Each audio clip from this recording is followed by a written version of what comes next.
नमस्कार दोस्तों, आज मैं आपको योनो एसबीआई ऐप से पर्सनल लोन अप्लाई करना सिखाता हूँ। सबसे पहले मैंने अपना योनो एसबीआई ऐप खोल लिया है। जो इसका मेन मेन्यू है, मेन मेन्यू में आपको एक लोन का ऑप्शन तीसरे नंबर पर सीधा दिखाई दे रहा होगा, उसको क्लिक करना है, या राइट में पूरे ऑप्शन खोल कर वहाँ पर लोन के ऑप्शन पर जाना है। तो लोन के ऑप्शन में आपको ये प्रोडक्ट सारे दिखाई दे रहे हैं, तो इसमें पर्सनल लोन पर जाना है। पर्सनल लोन पर गए तो पर्सनल लोन पर आपको ये इस प्रकार दिखाई देगा। तो इसमें अप्लाई न्यू दिखाई देगा। मैंने पहले ही कुछ अप्लाई कर रखा है, तो वो रिज्यूम दिखा रखा है कि मेरा वो एप्लीकेशन पूरा नहीं हुआ। तो मैं उसको पहले डिलीट कर देता हूँ और नया एप्लीकेशन आपको शुरू से भर के दिखाता हूँ। सबसे पहले मैंने उसको डिलीट किया। डिलीट में वो प्रोसीड का ऑप्शन मांग रहा है, तो मैंने डिलीट कर दिया है। डिलीट करने के बाद real time express credit loan इसको बोलते हैं, पर्सनल लोन। इस पर मैंने अप्लाई नाउ क्लिक किया। अब यहाँ पर मेरे को पैन डिटेल डालनी है, पैन कार्ड नंबर डालना है। पैन कार्ड नंबर मैंने इस पर इंटर किया और आगे डेट ऑफ बर्थ का ऑप्शन है।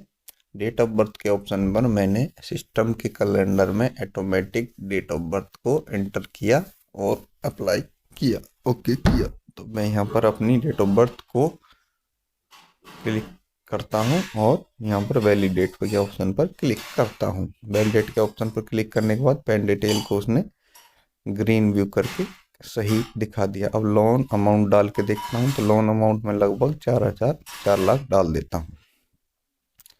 4 लाख लोन अमाउंट डाल दिया है। इसके बाद अगला ऑप्शन दे रखा है, I have extending loan EMI कोई है तो उस पर क्लिक करना है, नहीं है तो उस पर कुछ नहीं करना है। उसके बाद अपना एम्प्लॉयमेंट डिटेल भरनी है कि हम कहाँ पर नौकरी करते हैं, तो वो डिटेल मैं यहाँ पर भर देता हूँ। एम्प्लॉय नेम में मैं डाल देता हूँ सेंट्रल गवर्नमेंट डाल दिया। उसके बाद परमानेंट हूँ या कॉन्ट्रैक्ट में हूँ वो डाल दिया। उसके बाद इसमें नीचे दिखाई दे रही होगी डेट ऑफ जॉब स्टार्टिंग, तो वो मैंने सिस्टम के कैलेंडर पर क्लिक करके ऐड कर दी है। इसको करने के बाद टोटल वर्क एक्सपीरियंस भी मांग रहा है, तो वो मैंने अपने सर्विस का एक्सपीरियंस यानी कितनी सर्विस मैंने की है वो मैंने इसमें डाल दी है, तो वो मैं इसमें डाल देता हूँ। इसको डालने के बाद ये कुछ टर्म्स एंड कंडीशन आ रही हैं जिनको हम देख रहे हैं। टर्म्स एंड कंडीशनों को यहाँ पर मैंने एक बार ठीक प्रकार से पढ़ लिया है, और ये इसमें नीचे नीचे एक क्लिकिंग का बॉक्स दिखाई दे रहा होगा, by clicking the click box, इस पर क्लिक करना है। उसके बाद ही मैं नेक्स्ट पर क्लिक कर पाऊंगा। तो नेक्स्ट पर क्लिक कर दिया। नेक्स्ट पर क्लिक करने के बाद योनो एसबीआई ऐप में अगले स्टेप के लिए हमारा एप्लीकेशन आगे बढ़ चुका है। नेट थोड़ा स्लो है और योनो के लिए अच्छा नेट चाहिए, तो उसी प्रकार वह टाइम ले रहा है। तो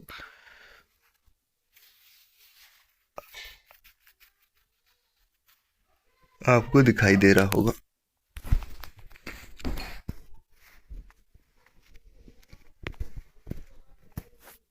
इसके बाद अगला ऑप्शन आता है फोटो अपलोड करने का। तो इसको हम अपने सेल्फी मोड में या अपने फ़ोन में जो फ़ोटो हैं पहले से गैलरी में सेव है उनमें से किसी फ़ोटो को डालकर इस ऑप्शन को यूज कर सकते हैं। तो वहाँ पर मैं अपने गैलरी में एक फ़ोटो पड़ा हुआ है जो पासपोर्ट साइज फ़ोटो जैसा ही दिखाई दे रहा है, तो उस पर मैं क्लिक करके और अपना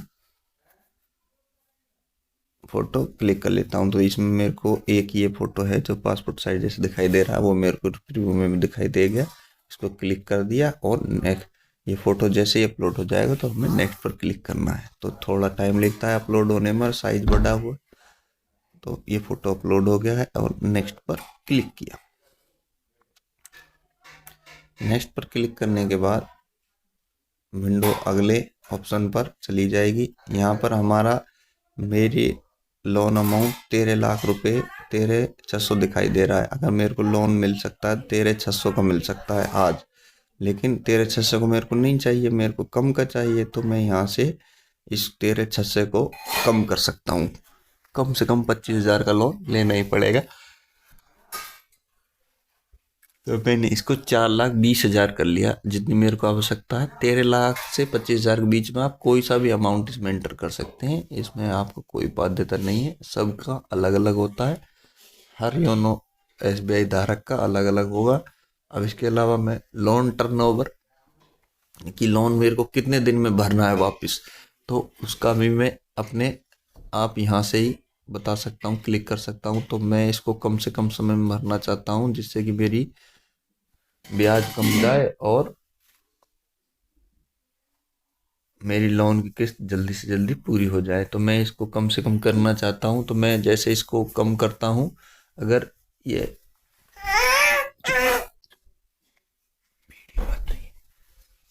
जैसे मैं कम कम कर रहा हूँ, तो वो लोन की किस्त ईएमआई अगर मेरे अपने पैन कार्ड की डिटेल के अनुसार ज़्यादा हो जाएगी, तो वो यहाँ पर नहीं लेगा। तो इसको 19 18 माह 17 माह पर तो ज़्यादा हो जा रही है, क्योंकि देखो ये नीचे रेड दिखाई दे रहा है प्रोसेसिंग फीस के नीचे। उसको 19 माह किया तो वो हट गई, तो ये 19 माह ही मैं 19 माह कम से कम मैं भर पाऊंगा।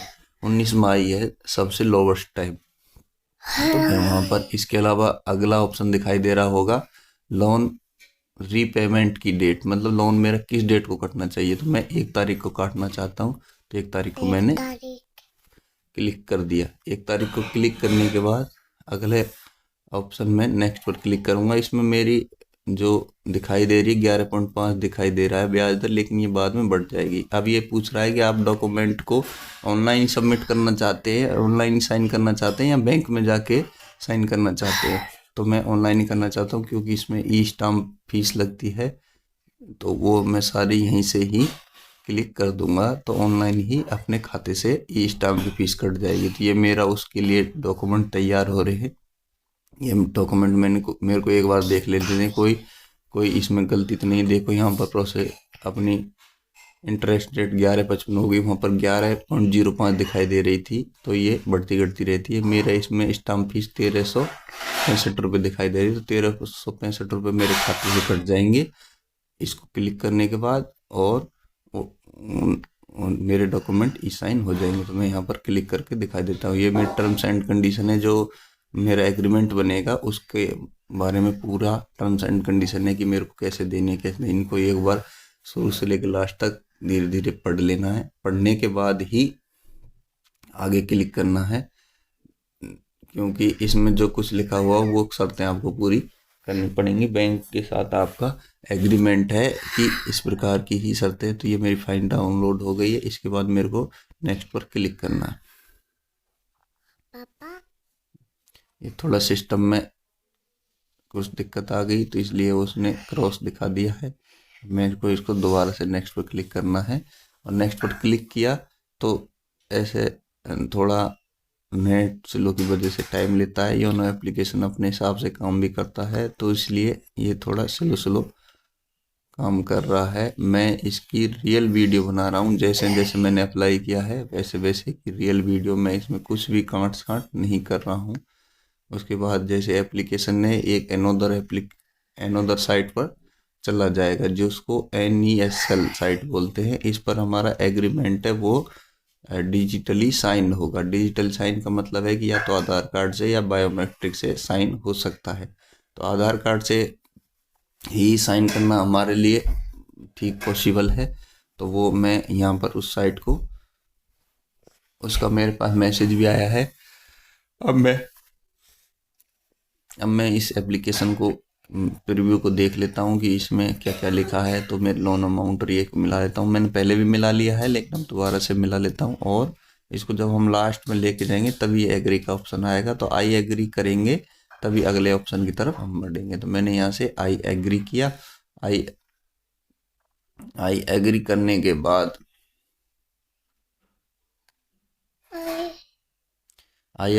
के बाद इस प्रकार के ऑप्शन ई स्टाम्प की डिटेल दिखाई देगी। इसमें मेरा नाम, मेरा लोन अमाउंट, कितने का ई स्टाम्प बनेगा, ये सारा कुछ दिखाई दे रहा है। तो इस पर मैं पेंडिंग में दिखाई दे रहा है, क्योंकि ई स्टाम्प मैंने अभी नहीं जनरेट हुआ है।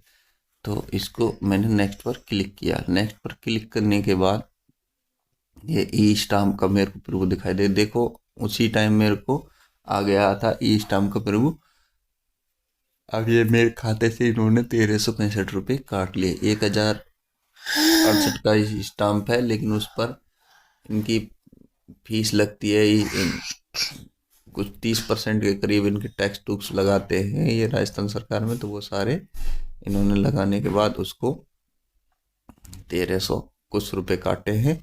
और वहाँ से मेरा एप्लीकेशन, अब मैं यहाँ ई साइन कॉन्सेंट पर क्लिक किया, OTP बेस्ड ई साइन करूँगा तो ऊपर वाले ऑप्शन को यूज करूँगा, जिसमें आधार कार्ड से मेरा लिंक मोबाइल पर OTP जाएगा, और OTP मैंने इसमें क्लिक कर दिया तो मेरे सारे डॉक्यूमेंट पर ई साइन हो जाएंगे। तो ये मैंने यहाँ पर साइट खुल गई हस्ताक्षर के लिए योनो SBI के पोर्टल के माध्यम से। यहाँ पर मैंने अपना आधार कार्ड नंबर डाला। आधार कार्ड नंबर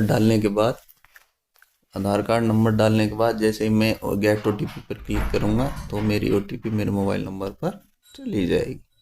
तो यहाँ से सारे ऑप्शन हैं आपको दिखाई दे रहे हैं। आधार OTP पर क्लिक किया, आधार OTP आया, आधार OTP मेरे मोबाइल पर आएगा और मैं वो देखो आ गया मेरे आधार OTP को मैंने यहाँ से क्लिक कर लिया है, और क्लिक करने के बाद आधार OTP अपने मोबाइल में डाल लिया है और इसको सबमिट किया है। सबमिट करने के बाद सही तरीके से सबमिट होने के बाद वो मेरे सारे डॉक्यूमेंटों पर ई साइन प्रोसेस पूरा हो जाएगा। ई साइन प्रोसेस पूरा हो जाएगा। अब ये मेरे को NESI का मैसेज आ गया कि आपका ई साइन प्रोसेस पूरा हो गया है। तो टेक्स्ट मैसेज उन्होंने मेरे मोबाइल नंबर पर कर दिया है। पापा यहाँ एप्लीकेशन पर अभी प्रोसेसिंग ही जारी है। प्रोसेसिंग होने के बाद ये एप्लीकेशन मेरे को कांग्रेचुलेशन का मैसेज आ गया है, और यहाँ पर मेरे को बैंक ने एक रेफरेंस नंबर दे दिया है जो कि मेरा लोन अमाउंट खुलने के लिए तैयार हो गया है। अब इसमें बैंक का काम है, अपना कोई काम नहीं है। अब ये मैं देख लेता हूँ कि मेरे अकाउंट में पैसे डाले कि नहीं डाले। पैसे अभी नहीं डाले, ये बैंक का प्रोसेस है, वो कुछ समय में अपने आप पैसे डाल देंगे। तो यहाँ से इस प्रकार हम अपने योनो SBI ऐप से पर्सनल लोन ऑनलाइन घर बैठे ही करा सकते हैं बिना किसी ब्रांच विजिट के। इसमें अब देखो ये मैं दिखा रहा हूँ 1365 रुपये मेरे ई स्टाम्प पे काट लिए हैं। ये सभी के प्रोसेसिंग फीस तो नहीं लेते हैं, लेकिन ई स्टाम्प राजस्थान में काटते हैं, तो स्टाम्प ड्यूटी है जो इनकी वो काट लेते हैं। तो ऐसा नहीं है कि स्टाम्प ड्यूटी नहीं काटेंगे, तो इन्होंने ई स्टाम्प काट लिया। ये मेरे पास मैसेज आ रखे हैं। अब मैं मेरे डॉक्यूमेंट देख लेता हूँ, जो डॉक्यूमेंट NESL ने भेजे हैं क्या वे सही है कि नहीं है। हाँ, ये वही साइट से हैं जिस साइट पर हमने वो साइन किए थे, वही हैं। तो ये कैप्चा डाल के हम देख सकते हैं OTP वेरिफिकेशन के माध्यम से। तो इस प्रकार योनो SBI ऐप से हम घर बैठे बैठे ही अपना पर्सनल लोन खाता खुलवा सकते हैं और पर्सनल लोन प्राप्त कर सकते हैं। यह फैसिलिटी ज़्यादातर डिफेंस पर्सनल के लिए उपयोग में ली गई है। तो इस प्रकार सिंपल तरीके से हम किसी भी साइट पर जाकर योनो SBI से ही अपना पर्सनल लोन अप्लाई कर सकते हैं और अपने खाते में हाथों हाथ प्राप्त कर सकते हैं। तो आज की वीडियो में सिर्फ इतना ही। ये मेरे डॉक्यूमेंट है, वो डॉक्यूमेंट का मैंने बताया कि डॉक्यूमेंट अगर बाद में डाउनलोड भी करने हैं तो आप इनको डाउनलोड करके रख सकते हैं, क्योंकि ये आपका और SBI बैंक के बीच का एग्रीमेंट होता है। तो इसमें आपके सारे डॉक्यूमेंट जो आपने उनके बीच में हुआ है, ये